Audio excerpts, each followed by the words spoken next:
क्या जम्मू कश्मीर के लोगों को स्टेटहुड वापस मिलेगा या नहीं मिलेगा? ये सवाल जब धारा 370 हटी थी तभी से सुर्खियां बना हुआ है, और जब प्रधानमंत्री ने ऑल पार्टी मीटिंग बुलाई तब और ज़्यादा इसने तेज़ी पकड़ी और इसके ऊपर मंथन चिंतन होने लगा। और कई लोग तो जम्मू के जो विचारधारा के लोग हैं वो ये कहते हैं कि जम्मू को अलग स्टेट बना देना चाहिए। लेकिन सवाल ये है कि क्या जम्मू कश्मीर को स्टेटहुड का दर्जा मिलेगा या नहीं मिलेगा, ये सवाल जो है ये बहुत ज़रूरी है, इस पर चर्चा होनी चाहिए। लेकिन एक हमारे उपराज्यपाल जो हैं मनोज सिन्हा, उनका एक बयान जो है वो वापस से आया है और उन्होंने कहा कि फ्री एंड फेयर इलेक्शन होने चाहिए, वो भी डिलिमिटेशन के बाद होने चाहिए। और यही बात है हमारे गृह मंत्री ने भी कही कि एक बार जब हमने पार्लियामेंट के अंदर कह दिया कि हम स्टेटहुड का दर्जा देंगे तो फिर हम देंगे, बार बार ये सवाल हमसे ना पूछा जाए। इस तरह की बातें आ रही हैं। अब हम थोड़ा सा परेशान हो गए हैं कि क्या कब मिलेगा, नहीं मिलेगा, क्या हो रहा है। लेकिन इस पर चर्चा करने के लिए हमारे साथ हैं सुनील डिम्पल जी, जो मिशन स्टेटहुड के प्रधान हैं। सर, आपका बहुत बहुत स्वागत है। धन्यवाद दीपक। अच्छा, मैं ये जानना चाह रहा हूँ कि ये मिलेगा? हाँ, मैंने आपका प्रश्न 3 सवाल एक सवाल में आपने कर दिए हैं। हाँ। देखिए, आपने ये कहा कि ऑल पार्टी मीटिंग के से पहले राज्य के दर्जे की मांग ने जोर पकड़ा। ऑल पार्टी मीटिंग्स के पहले ही नहीं जोर पकड़ा, हमने पहले दिन से ही 5 अगस्त 2019 को जब हमसे हमारी रियासत छीनी गई, हमारा विशेष अधिकार छीना गया, हमारा स्टेट सब्जेक्ट छीना गया, हमारे लैंड एक्ट रिपील करके काले कानून land act, land loss Jammu Kashmir के ऊपर थोपे गए, और जिस तरह से हमारे बुजुर्गों की विरासत और महाराजाओं की विरासत जो हमें मिली थी, जिस तरह से उसे छीना गया, हम उसी दिन से ये मांग ने जोर पकड़ लिया था। और मिशन स्टेटहुड सड़कों के ऊपर तभी निकल करके आ गया था। इस मांग को हमने, राज्य के दर्जे की वापसी को मांग को कभी हमने इसके ऊपर समझौता नहीं किया। लेकिन अब ये कहा जा रहा है कि पहले डिलिमिटेशन होगी, उसके बाद फिर इलेक्शन होगी। और बिल्कुल आपने सही कहा। हम आपसे दीपक ये स्पष्ट रूप से बता देते हैं आज कि हमें अब ऑल पार्टी मीटिंग के बाद और लेफ्टिनेंट गवर्नर मनोज सिन्हा साहब का जो आज बयान आया है, हमारा विश्वास, यकीन केंद्र सरकार के ऊपर, ऑल पार्टी मीटिंग जो नरेंद्र मोदी जी ने ली थी उसके ऊपर, और जो एलजी मनोज सिन्हा साहब ने जो बयान दिया है, अब हमें यकीन केंद्र सरकार के ऊपर हटना शुरू हो गया है। और हमें यूं लग रहा है कि ये जम्मू कश्मीर को अपने काबू में, कब्जे में रखना चाहते हैं, और ना हमारे राज्य का दर्जा हमें वापस देना चाहते हैं, ना हमारा विशेष अधिकार, ना हमारा स्टेट सब्जेक्ट हमें ये बिल्कुल वापस नहीं देना चाहते हैं। और मैं आपको ये बता दूं दीपक, किसी भी बात के ऊपर बोल दिया है, कहते हैं गृह मंत्री जी, हमने बोल दिया है कि हम राज्य का दर्जा देंगे, कब देंगे उसके लिए बोलते हैं एप्रोप्रिएट टाइम आएगा तो। अरे भाई, वो एप्रोप्रिएट टाइम आपके लिए कभी नहीं आएगा, हम आपको बता देते हैं। और हमें अब यकीन होना शुरू हो गया है कि आप हमें राज्य का दर्जा नहीं देंगे, लेकिन हम भी धरती पुत्र हैं, डोगरे हैं, महाराजाओं की विरासत, अपने बुजुर्गों की विरासत आपसे वापस लेंगे। और आपसे हम कह देते हैं कि आपने जिस तरह से हमसे हमारी रियासत छीनी, हमारा विशेष अधिकार छीना, उसी रास्ते से हमको ये वापस दीजिए। हम क्यों, एक मिनट, हम क्यों जाएं उच्चतम न्यायालय में, हम क्यों जाएं सुप्रीम कोर्ट्स में? हम ये चाहते हैं। और देखिए, आज भी वही भाषा बोली गई जो ऑल पार्टी मीटिंग में कहा गया कि पहले डिलिमिटेशन करवाएं, फिर चुनाव करेंगे, फिर राज्य के दर्जे का सोचेंगे। और यही एलजी मनोज सिन्हा साहब ने आज एक नेशनल चैनल पे स्वीकार कर लिया, यही लाइन उन्होंने भी बता दी लोगों के लिए। ये हमें कतई मंजूर नहीं है।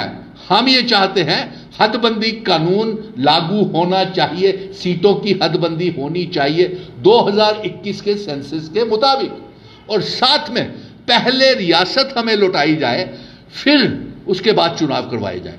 और एक मिनट दीपक, मैं कुछ कहना चाह रहा हूँ मैं ये पूछना चाह रहा हूँ कि क्या ये लोग हमारे यहाँ जम्मू के जो लोग राजनीति कर रहे हैं, जो जो भी भाषणबाजी करते हैं, ये लोग समझ गए हैं कि ये सिर्फ भाषणबाजी करते हैं, इन्होंने एप्लीकेशन तो देनी नहीं है, रिटर्न में कुछ करना नहीं है और ना ही कुछ ऐसा कुछ कर सकते हैं। ये लोग ऐसे ही लोगों को मूर्ख बना रहे हैं, बाद में खुद ही मूर्ख कहने लोगों ने कहना यही मूर्ख हैं। तो ये हमारी यहाँ के लोगों की राजनीति समझ चुके हैं।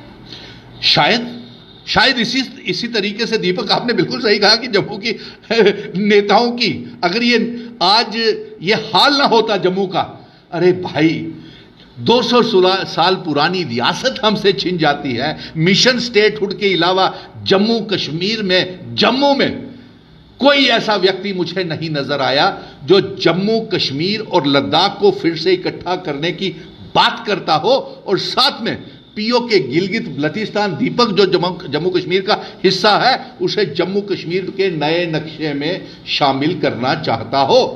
और अफसोस की बात है, आपने बिल्कुल सही कहा, आपने दीपक 100% सही कहा कि जो इन लोगों को मालूम हो गया, केंद्र के लोगों को और जम्मू के भी जो इनके नेता नुमाइंदे बन के गए थे मीटिंग में, वो भी बताए हैं मोदी जी को कि जम्मू से आपको घबराने की जरूरत नहीं है। जम्मू के जो नेता है वो अलग जम्मू की मांग करते हैं, अलग बातें करते हैं और एक मंच के ऊपर नहीं आते हैं। भाषणबाजी करते हैं, भाषणबाजी ज्यादा है, प्रैक्टिकल कुछ नहीं चलिए, होता। आप एक पत्रकार हैं तो आपको नब्ज अच्छी तरह से दीपक मालूम है और मुझे मालूम है आपके साथ मुझे इंटरव्यू करने के ऊपर बहुत अच्छा लगता है।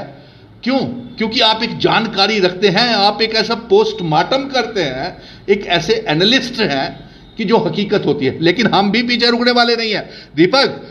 जब से यह घोषणा हुई है कि दरबार मूव नहीं होगा, तब से हमारी चिंताएं और बढ़ गई हैं, क्योंकि जो 200 साल पुरानी पहले इन्होंने रियासत हमसे छीन ली, हमारा विशेष अधिकार, स्टेट सब्जेक्ट, महाराजाओं की रियासत, और अब आखिरी जो 150 साल से हमारा आपसी भाईचारा जम्मू और कश्मीर के लोगों में और जो बना हुआ था, उस दीवार को भी इन्होंने गिरा दिया।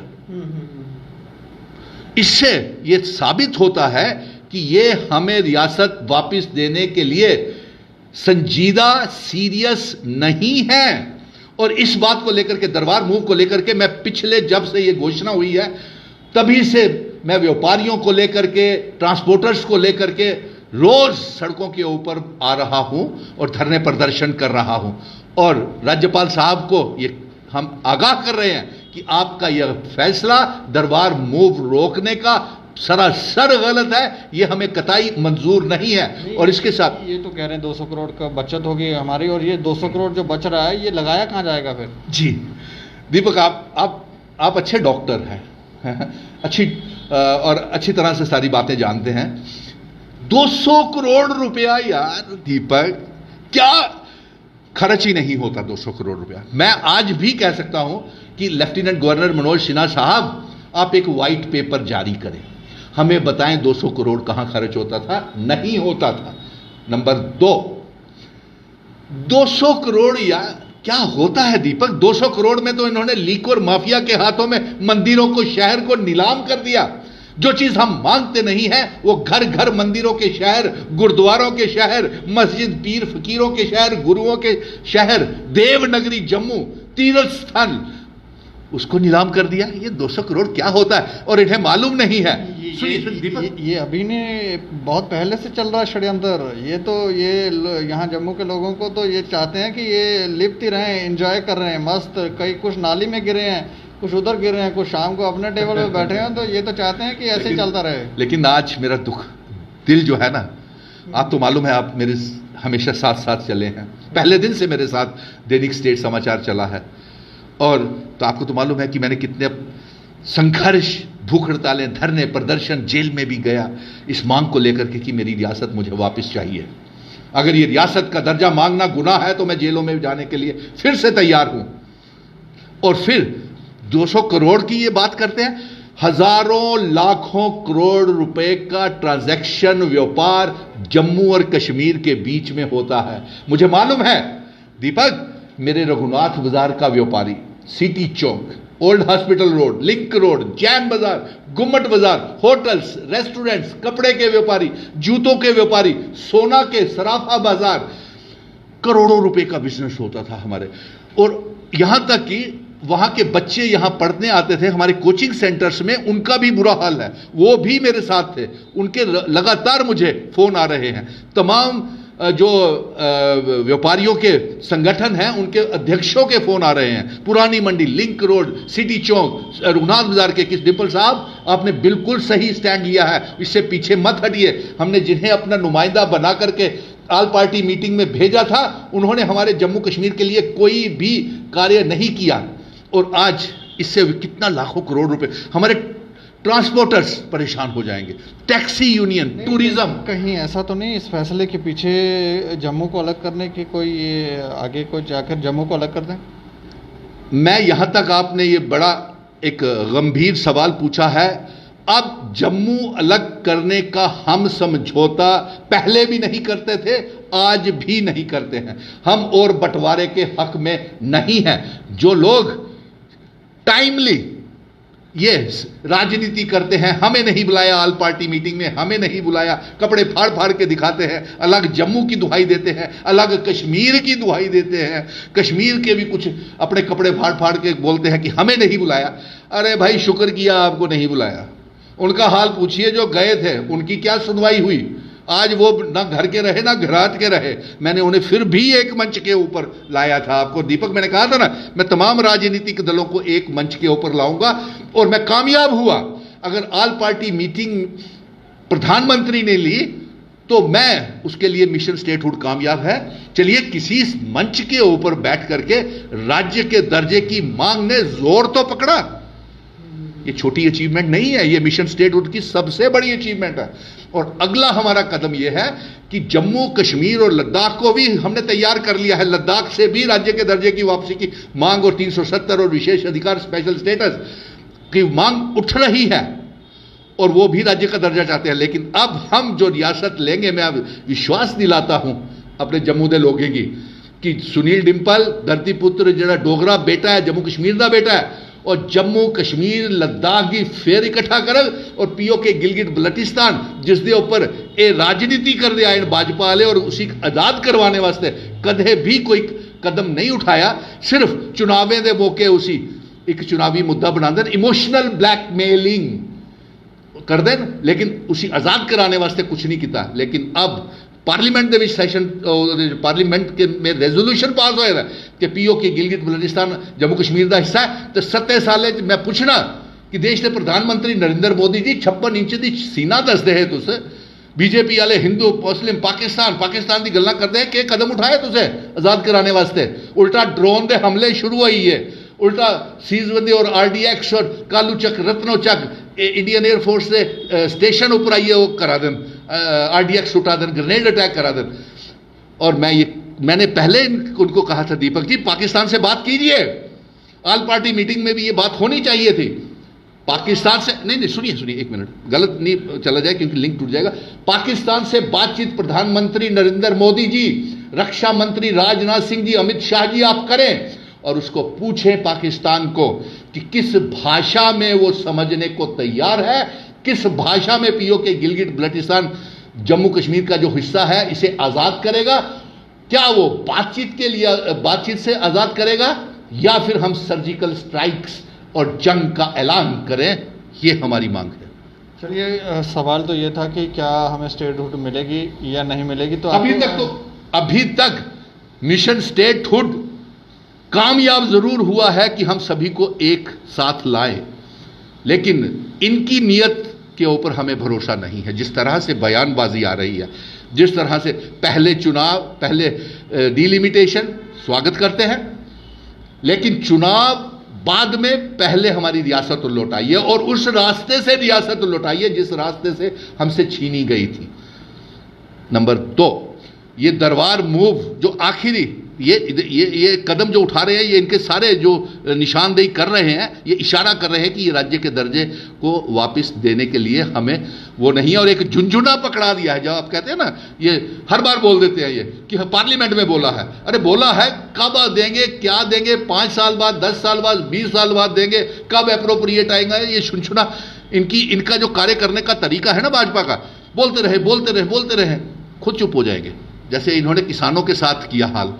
लेकिन किसान अब अगले चुनावों में जो 5 राज्यों में होने जा रहे हैं, उत्तर प्रदेश, पंजाब, उत्तराखंड, गोवा में और जहां जहां भी 5 राज्यों में चुनाव होने जा रहे हैं, आपको भारी हार का सामना करना पड़ेगा। और जम्मू कश्मीर में भी ये वही कर रहे हैं। ये अपने काबू में पैरों के नीचे हमारे लोगों को रखने के लिए हमारे महाराजाओं की पगड़ी को इन्होंने कुचल दिया, बुजुर्गों के फैसले को इन्होंने खत्म कर दिया, दरबार मूव खत्म कर दिया। और ये फैसला ये करके ये सिर्फ ये कर रहे हैं कि अपने काबू में रखा जाए। अगर चुनाव हो गए और यूटी के तहत ये किसी ना किसी तरीके से जम्मू को एलजी के तरीके से लेफ्टिनेंट गवर्नर के जरिए से कब्जा में रखना चाहते हैं। इनको अक्सरियत तो मिलनी नहीं है जम्मू कश्मीर में, तो ये एलजी के तरीके जैसे दिल्ली में केजरीवाल को नहीं चलना चाहते, उसी तरीके से ही जम्मू का हाल करेंगे। और दूसरा, किसी ना किसी तरीके से ही जम्मू के ऊपर कब्जा रख। अरे वेस्ट बंगाल में ममता को चुनी हुई सरकार को चलने नहीं दे रहे, और वहां पे भी उनके जो गवर्नर है दिनकर साहब, वो चलने नहीं देते हैं। कोई ना कोई मुसीबत खड़ी करके रखते हैं वेस्ट बंगाल में भी। खैर, हमें राष्ट्र की राजनीति में नहीं जाना, हमें अपना घर बचाना है भाई। लेकिन ऐसा कोई भी इनकी नीयत और इनके ऊपर यकीन और विश्वास हमें हटता चला जा रहा है। हाँ, कल डिलिमिटेशन कमीशन आ रहा है, तो हम उनसे मिलेंगे, हम ये उनसे मांग रखेंगे। नंबर 1 कि जो हमारा जम्मू डिस्ट्रिक्ट है, इसकी पॉपुलेशन और वोटर इतना ज़्यादा हो चुका है दीपक, कि एक अलग से पार्लियामेंट की सीट बन सकती है जम्मू पुल से अलग करके। नंबर 1। नंबर 2 हमारी ये मांग है कि जम्मू पश्चिमी विधानसभा क्षेत्र इस जम्मू कश्मीर का सबसे बड़ा विधानसभा क्षेत्र है, इसे 2 भागों में बांटा जाए और साथ में इसे जिले का दर्जा दिया जाए। और उसके बाद डिलिमिटेशन से हमने ये बात करनी है कि हमारे पुंछ, राजौरी, संडरवरी और नौशहरा में भी विधानसभा की सीटें बढ़नी चाहिए, और साथ में नौशहरा और संडरवली को जिले का दर्जा मिलना चाहिए। और कुछ सीटें हमारी पीर पंजाल और चिनाब वैली की भी बढ़ती हैं, यानी कि डोडा, किश्तवाड़, भद्रवाह की भी बढ़ती हैं। उसके लिए भी हमने एक बना लिया है, रोड मैप बना लिया है, वो भी हम बातें करेंगे। और मुझे लगता है कि आपके सवालों का शायद मैंने जवाब दे दिया, अगर कोई रह गया तो पूछ लीजिए। शुक्रिया हमसे बातचीत करने के लिए। धन्यवाद। तो डिलिमिटेशन कमीशन आ रहा है, ये कुछ मांगे रख रहे हैं, और अगर जेन्युइन है कंसीडर की जाएँ। लेकिन ये जो स्टेटहुड वाला मामला है, ये थोड़ा अधर में लटका हुआ है, कोई पता नहीं मिलेगा नहीं मिलेगा। इलेक्शन होने के बाद ये कहाँ घुमाएंगे, क्या होगा, क्योंकि राजनीति है तो राजनीति में सबसे पहले अपना पक्ष देखा जाता है कि मैं कैसे सेव हो रहा हूँ। जनता जो है उसको बाद में, पहले खुद। तो ये थोड़ा सा हमें लगता है कि इसके ऊपर हमारी जनता भी जो है वो चिंतन ज़रूर करे। दरबार मूव की जो बात है, दरबार मूव में ये कहा जा रहा है कि 200 करोड़ की बचत हो रही है। अब क्या, क्यों ये फैसला लिया गया, ये तो इग्नोर कर रहे हैं, ये कह रहे हैं ये फैसला सही नहीं है। लेकिन जनता जो है वो अपनी राय ज़रूर दे। और देखते रहें आप दैनिक स्टेट समाचार। मुझे और मेरे सहयोगी अरुण डोगरा को दें इजाज़त। नमस्कार।